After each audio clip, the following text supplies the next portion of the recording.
Hello students, आज हम जहाँ लास्ट टाइम मैंने क्लास छोड़ी थी उसको आगे कंटिन्यू करेंगे। जो हम कोऑर्डिनेशन कंपाउंड्स पढ़ रहे हैं उसमें कॉम्प्लेक्स में उपस्थित मोनोडेंटेड लिगेंड की संख्या व्यक्त करने के लिए प्रीफिक्स जैसे डाई, ट्राई, टेट्रा, पेंटा, हेक्सा, हेप्टा, ऑक्टा, नैना और डेका का उपयोग किया जाता है। जैसे ये एग्जाम्पल है Na2 फिर बड़ा ब्रैकेट NiEDTA, तो इसको हम बोलेंगे सोडियम इथिलीन ट्राईअमीन टेट्रा एसीटोनिकेलेट 2। यहाँ पे ब्रैकेट में 2 जो हमने लिखा है ऑक्सीडेशन नंबर है। जैसे अगला पोटेशियम पोटेशियम हेक्सासाइनोफेरेट, तो यहाँ पे 6 साइनाइड है इसलिए हमने हेक्सासाइनोफेरेट लिखा है। पोटेशियम टेट्रा आयोडो मर्क्यूरेट, 4 आयोडीन के लिए टेट्रा। निकिल, ये टेट्रा साइनो निकलेट 2 आयन, क्योंकि -2 आयन का भी चार्ज लगा हुआ है इसलिए इसको हम 4 साइनाइड है और निकिल है इसलिए टेट्रा साइनो निकलेट 2 आयन। फिर उसके बाद पोटेशियम ट्राई ऑक्सीलेटो एल्यूमिनेट, तो यहाँ हमने देखा कि जो भी कॉम्प्लेक्स है उसमें लिगैंड की संख्या के आधार पर हम प्रीफिक्स लगा लेते हैं।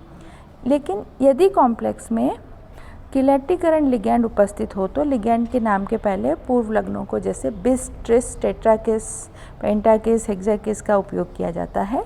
यहाँ लिगैंड के नाम को छोटा कोष्टक में लिखा जाता है। जैसे ये है कोबाल्ट EN होल थ्राइस और ब्रैकेट क्लोज करके +3, तो ये है ट्रिस इथिलीन डाईअमीन कोबाल्ट 3 आयन। वे जटिल जिनमें 2 या अधिक धातु परमाणु उपस्थित हों बहुनाभिकीय जटिल कहलाते हैं, जिसमें 2 धातु आयनों के बीच में सेतु पाया जाता है, इसे सेतु रूपी जटिल कहते हैं। ये 2 प्रकार के होते हैं, सममित सेतु रूपी जटिल सिमेट्रिक ब्रिज कंपाउंड, जैसे ये एग्जाम्पल दिया है आपको अमोनिया का 5Cr-OH-Cr NH3 होल 5। तो यहाँ पर हम देख रहे हैं कि एक ब्रिज बन रहा है, इसको हम बोलेंगे म्यू हाइड्रोक्सो बिस। हाइड्रोक्सी पे 2 लग रहे हैं, पेंटाअमीन क्रोमियम 3 क्लोराइड, पेंटाअमीन क्रोमियम 3 क्लोराइड, ठीक है। तो यहाँ पर हमने ब्रिज रूपी जटिल बनाया है।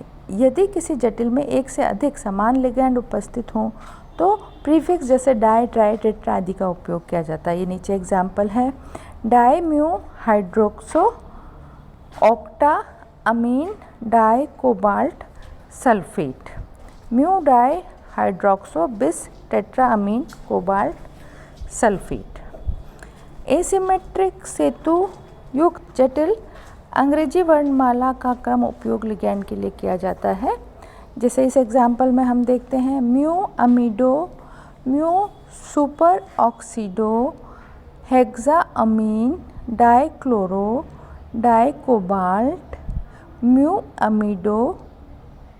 यहाँ पर आप देख रहे हैं इस तरह से हम इस एसिमेट्रिक सेतु का अल्फ़ाबेटिक ऑर्डर में नामकरण करते हैं। तो ए पहले आता है इसलिए म्यू अमीडो, उसके बाद म्यू सुपर ऑक्सीडो क्योंकि ओ बाद में आता है, उसके बाद 6 अमोनिया लगे हुए हैं तो हेक्सा अमीन, उसके बाद 2 क्लोराइड लगे हुए हैं तो डाईक्लोरो, 2 कोबाल्ट लगे हुए हैं तो die cobalt.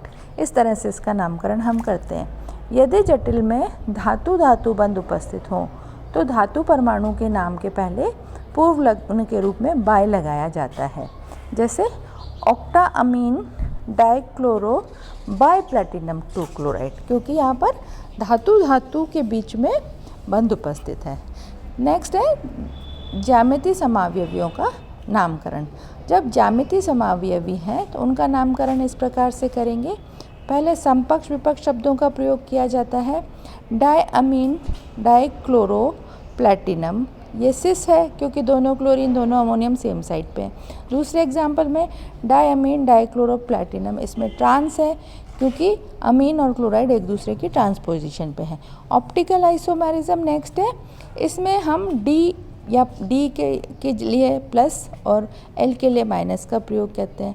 DCOEN Cl2 bracket plus, इसको हम बोलेंगे डी डाइक्लोरोइथिलीन डायअमीन कोबाल्ट आयन। इसके बाद ये हम कुछ कोऑर्डिनेशन कंपाउंड का नामकरण हमने देखा। अब हम सूत्र लिखना सीखेंगे कि हमको कोऑर्डिनेशन कंपाउंड का नाम दिया हुआ है तो हम सूत्र कैसे लिखते हैं। यदि जटिल यौगिक का नाम ज्ञात हो तो उसके सूत्र को निम्न नियमों के आधार पर लिखा जाता है। सबसे पहले आप क्या करोगे कि जटिल धनायन के सूत्र को लिखते हैं, फिर ऋणायन के सूत्र को लिखते हैं। उसके बाद आवेशित या उदासीन उपसहसंयोजित प्रजातियों को बड़े कोष्ठक में लिखते हैं। उसके बाद समन्वयी मंडल में पहले केंद्रीय धातु आयन के प्रतीक को लिखा जाता है। उसके पश्चात लिगैंडों के सूत्र को अंग्रेजी की वर्णमाला के क्रम में लिखते हैं। लिगैंड्स को भी हम अल्फ़ाबेटिक ऑर्डर में लिखते हैं। समय निम्न नियमों का पालन करते हैं। जैसे ए, पॉलीडेंटेड लिगैंड को अल्फ़ाबेटिक ऑर्डर में लिखे जाते हैं। पॉलीडेंटेड लिगैंड के सूत्र को छोटे कोष्ठक में लिखा जाता है। धातु परमाणु तथा लिगैंड के बीच में कोई स्थान रिक्त नहीं रखा जाता है। यदि केवल जटिल आयन का सूत्र लिखा जाता है तो बिना प्रत्यायन के समन्वयी प्रजातियों को बड़े कोष्ठक में लिखकर कोष्ठक के ऊपर जटिल आयन के आवेश को अंकित किया जाता है। किसी भी जटिल के सूत्र को पॉजिटिव और नेगेटिव आयन की संख्याओं को इस प्रकार परिकृत किया जाता है कि जटिल का कुल धनात्मक आवेश कुल ऋणात्मक आवेश के बराबर हो जाए और जटिल विद्युत उदासीन हो। अब हम एक एग्जाम्पल देते हैं। जैसे हमारे पास नाम है tetrammine aqua chloro cobalt 3 chloride. इस कॉम्प्लेक्स में नेगेटिव आयन साधारण क्लोराइड माइनस है। कोऑर्डिनेशन भाग को लिखना है तो यहाँ पर टेट्रामीन तो 4 अमीन, एक्वा 1 एक्वा और क्लोरो को Cl लिख दिया। और हमने पहले मेटल आयन को लिखते हैं तो हमने उसको लिख दिया CO। तो यहाँ पर हम आवेश इसका देख लेते हैं। ऊपर हमने संयोजकता X लगा दी। कॉम्प्लेक्स आयन पर आवेश, अब कोबाल्ट की ऑक्सीकरण अवस्था प्लस लिगैंड पर आवेश, कोबाल्ट की ऑक्सीकरण अवस्था +3 है। अमोनिया पर आवेश 0 होता है, जल पर आवेश 0 होता है, क्लोरीन पर -1 होता है। तो यहाँ पर X का मान +2 आ जाता है। तो एक ऋणायन पर आवेश -1 और जटिल धनायन पर आवेश +2 होगा। तो धनायन के आवेश को उदासीन करने के लिए हमको यहाँ पर 2 क्लोरीन लगानी पड़ेगी। तो इस सूत्र में हमने बाद में यहाँ पर Cl2 लिखा है। सोडियम पेंटासाइनो नाइट्रोसिल सल्फाइड और फेरेट, धनायन सोडियम Na पॉजिटिव, ऋणायन है आपका फेरिक के साथ 5 साइनाइड 1 NO और सल्फिडो S लगाया है। अब इसका हम गणना कर लेंगे। +3 आयरन का, -5 साइनाइड और नाइट्रो का 0 और S का -2 वैलेंसी। तो इसको सबको हमने -4 कैलकुलेट किया। एक पॉजिटिव आयन पर आवेश +1 है। अतः धनायनिक व ऋणायनिक आवेशों को संतुलित करने पर कॉम्प्लेक्स का सूत्र निम्न प्रकार होगा Na4 FeCN5NOS। तो इस तरह से हम सूत्र से नामकरण भी कर सकते हैं और अगर हमारे पास नाम है तो उससे हम कोऑर्डिनेशन कंपाउंड का सूत्र भी लिख सकते हैं।